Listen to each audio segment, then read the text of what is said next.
दोस्तों, क्या आपने कभी नूडल्स से नहाने के बारे में सुना है? इसे नूडल बाथ भी कहा जाता है, या ऐसी आइसक्रीम जिसमें घोड़े, कैक्टस या ऑक्टोपस का मांस खाया जाता हो। वेल, अगर आप इन चीजों के बारे में नहीं जानते हैं तो बता दूं, ये सभी अद्भुत चीजें आपको सिर्फ जापान में देखने को मिलेंगे। जी हाँ दोस्तों, जापान जैसे एक अद्भुत देश कहा जाता है जो अपनी नई नई टेक्नोलॉजीज के लिए दुनिया भर में जाना जाता है। यहाँ के कुछ इनोवेशंस इतने अजीब हैं कि इनके बारे में सुन के ही हमारे होश उड़ जाते हैं। आज हम आपको जापान से जुड़े इन्हीं अजीब इन्वेंशंस या बातों को शेयर करने वाले हैं जो वाकई बहुत अजीब हैं। इसलिए वीडियो में आखिर तक बने रहिएगा, वरना आप अपनी लाइफ की सबसे जरूरी नॉलेज जो हमारे हिसाब से आपको मालूम होनी चाहिए उसे मिस कर सकते हैं। तो चलिए शुरू करते हैं। Umbrella parking.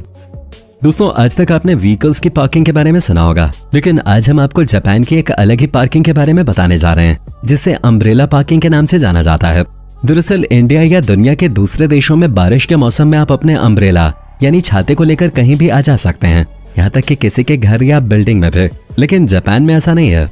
यहाँ आप अपने गीले छाते से बिल्डिंग को भी पानी पानी न कर दें, इसलिए एक अलग से अम्ब्रेला पार्किंग बनाई जाती है जहाँ आपको अपना छाता पार्क करना होता है। खास बात यह है कि यहाँ आपका छाता कोई लेके नहीं जा सकता, और जापान की लगभग हर बिल्डिंग, शॉपिंग मॉल, यहाँ तक कि ऑफिसेज में भी आपको एक खास तरह की पार्किंग देखने को मिल जाएगी। Turning train seats.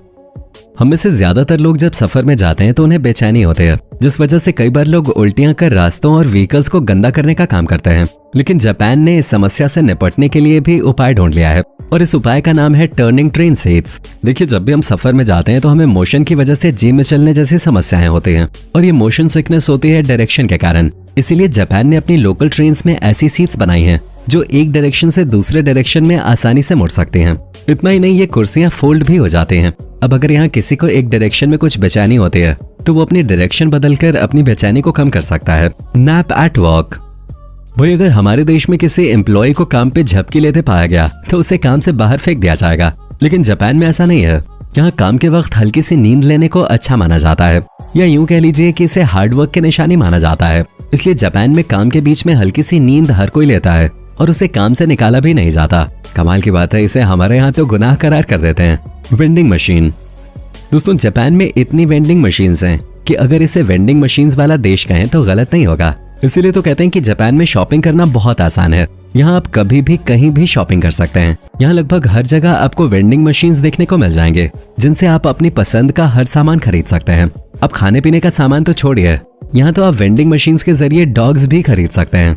आपको बता दूं, इस देश में 40 लाख से भी ज्यादा वेंडिंग मशीन्स हैं। है ना अजीब। Noodle bath. दोस्तों, मैं समझ सकता हूँ कि आपके दिमाग में क्या चल रहा होगा। आप यही सोच रहे होंगे कि नूडल्स तो खाने की चीज होती है, फिर इससे नहाया कैसे जा सकता है। वेल दोस्तों, ये जापान है। यहाँ हर नामुमकिन चीज बड़ी आसानी से हो सकती है। इसीलिए यहाँ के लोगों का मानना है कि हर वो चीज जिससे नूडल्स बनाए जाते हैं वो उनके स्किन के लिए अच्छी होती है।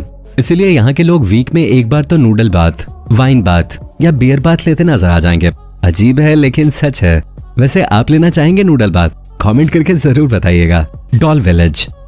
चलिए दोस्तों, अब हम आपको जापान के एक ऐसे गांव के बारे में बताते हैं जिसे डॉल्स का विलेज कहा जाता है। इस छोटे से गांव का नाम है नागोरो। इस गांव में एक जमाने में अच्छी खासी आबादी रहा करते थे, पर अफसोस कि आज यहाँ आबादी के नाम पर महज 40 लोग ही दिखाई देते हैं। इस आबादी की पूर्ति करने के लिए इसी गांव के एक लोकल आर्टिस्ट सुकीनी आयानो ने इंसानों जैसी दिखने वाली डॉल्स बनाई, जिन्हें इंसानों की तरह जगह जगह बैठा या खड़ा कर दिया गया, जैसे मानो वहाँ कोई इंसान काम कर रहा हो। खास बात यह है कि ये डॉल्स बिल्कुल इंसानों जैसे ही दिखाई देते हैं। आज इस गांव में डॉल्स ही डॉल्स हैं, इसीलिए इसे डॉल्स विलेज के नाम से भी जाना जाता है। Toilet sink. पानी की बर्बादी आज कई देशों में समस्या का कारण बन चुकी है। कई छोटी छोटी जगहों पे तो पानी की इतनी किल्लत है कि वहाँ पीना तो छोड़िए, धोने तक को पानी नहीं है। इसी समस्या के लिए भी जापान ने एक अद्भुत तरीका खोज निकाला है। दोस्तों, ये है टॉयलेट सीट, जिसके ऊपर इस टैंक में करीब 7 से 8 लीटर तक पानी होता है जो यूं ही वेस्ट हो जाता है। अब जापान ने किया ये है कि इस टैंक के ऊपर वॉश बेसिन फिट किया है ताकि हम जिस पानी से हाथ धो रहे हैं बाद में आप वही पानी फ्लश में इस्तेमाल कर सकें। एक पंथ और द्विकाज, यानी एक ही पानी से 2 काम हो जाएंगे। टेढ़े दांत फैशन स्टेटमेंट। हमारे यहाँ अगर किसी के ऊबड़ खाबड़ दांत दिख जाएं तो उन्हें हम भद्दा या बदसूरत मानते हैं। सही कहा ना? लेकिन जापान में ये रिवाज बिल्कुल ही उल्टा है। जी हाँ दोस्तों, अगर यहाँ पर किसी लड़की या लड़के के दांत उल्टे सीधे हैं या ऊबड़ खाबड़ हैं तो उन्हें बेहद खूबसूरत माना जाता है, और तो और उन्हें फैशनेबल का टैग भी मिल जाता है।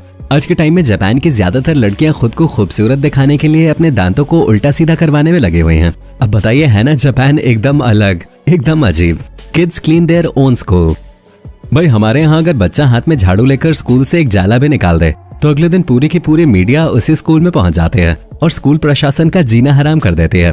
लेकिन जापान में तो हर स्कूल की सफाई वहाँ के बच्चे ही करते हैं और तो और टीचर्स भी अपने बच्चों को अपनी क्लास, अपने स्कूल को साफ करने में न सिर्फ मदद करते हैं बल्कि उन्हें बचपन से ही ऐसा करने के लिए इंस्पायर भी करते हैं।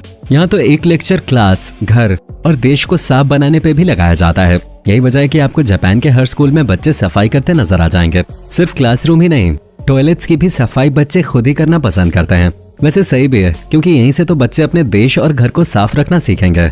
मानना पड़ेगा इसीलिए जापान इतना साफ देश है। दोस्तों हमें भी अपने देश को थोड़ा साफ बनाने पे जोर देना चाहिए और जापान से कुछ सीखना चाहिए। आइसक्रीम। अपने खाने की चीजों के साथ जापान में लोगों को नहाते हुए तो देख लिया, अब जरा खाने के साथ होते इस एक्सपेरिमेंट को भी देख लीजिए। दरअसल जापान में लोगों को हर रोज नया टेस्ट चाहिए होता है, इसीलिए यहाँ के लोग खाने में कुछ न कुछ ऐड करते ही रहते हैं। ऐसा ही एक अद्भुत टेस्ट जापान की आइसक्रीम में ऐड किया गया है। जी हाँ दोस्तों, यही आइसक्रीम का फ्लेवर ऑक्टोपस, घोड़े और दूसरे कई जानवरों के मांस जैसा होता है क्योंकि उन्हें इन्हीं एनिमल्स के मांस से बनाया जाता है। वैसे जापान का जो फेवरेट आइसक्रीम फ्लेवर है वो ऑक्टोपस फ्लेवर है। आप ट्राई करना चाहेंगे क्या? कमेंट सेक्शन में जरूर बताएं। Square watermelon. दोस्तों गर्मियां आते ही हम जिस फल को खाना सबसे ज्यादा पसंद करते हैं उसका नाम है वाटरमेलन। इससे पहले तो मुझे भी लगता था कि वाटरमेलन सिर्फ अंडे के आकार का होता है, लेकिन जब मैंने जापान का वाटरमेलन देखा तो मेरी आंखों को यकीन ही नहीं हुआ क्योंकि ये इकलौता ऐसा देश है जहां स्क्वायर वाटरमेलन देखने को मिलते हैं। यकीन नहीं होता तो आप भी देख लीजिए, ये चौकोर तरबूज है ना निराला। भाई इस देश की बात ही अलग है। वैसे बता दें इस तरह के चौकोर वाटरमेलन्स को यहाँ इसलिए बनाया जाता है क्योंकि ये फ्रिज में आसानी से जगह ले लेते हैं और इनका टेस्ट भी कमाल का होता है। Blue traffic light. शुरू में जापान में भी सड़कों पर ग्रीन लाइट ही देखने को मिला करते थे, लेकिन बाद में इसे बदलकर ब्लू कर दिया गया। दरअसल जापान को जब मालूम हुआ कि इतिहास में ग्रीन और ब्लू लाइट को एक ही नाम ब्लू से जाना जाता था तो जापान ने अपना इरादा बदल दिया और सड़कों पर ग्रीन लाइट की जगह ब्लू लाइट्स लगवा दिए। तभी इस देश में ब्लू ट्रैफिक लाइट देखने को मिलती है। Sunglasses for dogs. भाई डॉग्स को तो दुनिया के सभी देशों में काफी पसंद किया जाता है। आजकल तो ये प्यार इतना बढ़ गया है कि लोग डॉग्स को कपड़े, चश्मे, जूते और न जाने क्या क्या पहनाने लग गए हैं। लेकिन जापान की बात करें तो यहाँ कुत्तों को सनग्लासेस पहनाने का ट्रेंड है। यहाँ लगभग हर डॉग लवर अपने कुत्ते को सनग्लासेस पहनाता है ताकि उसे भी धूप से प्रोटेक्शन मिल सके। Cuddle cafe. दोस्तों जापान में कडल कैफे का बहुत बड़ा मार्केट है। दरअसल जापान में इन कडल कैफेज में लोग रेस्ट कर सकते हैं। मान लीजिए कि आप काम करते करते थक जाएं तो यहाँ आप आराम कर सकते हैं। साथ ही अपने पार्टनर या दोस्त से कडल थेरेपी भी ले सकते हैं। वेल हमारे यहाँ तो ऐसा कोई बंदोबस्त है ही नहीं, लेकिन जापान तो जापान है। खैर आपको जापान की ये अद्भुत चीजें कैसी लगी हमें कमेंट करके जरूर बताइए। वीडियो पसंद आई हो तो लाइक करके चैनल को सब्सक्राइब भी कर लीजिए ताकि आगे आने वाली वीडियोस को आप आराम से देख पाएं। मिलते हैं अगली वीडियो में, तब तक के लिए टेक केयर।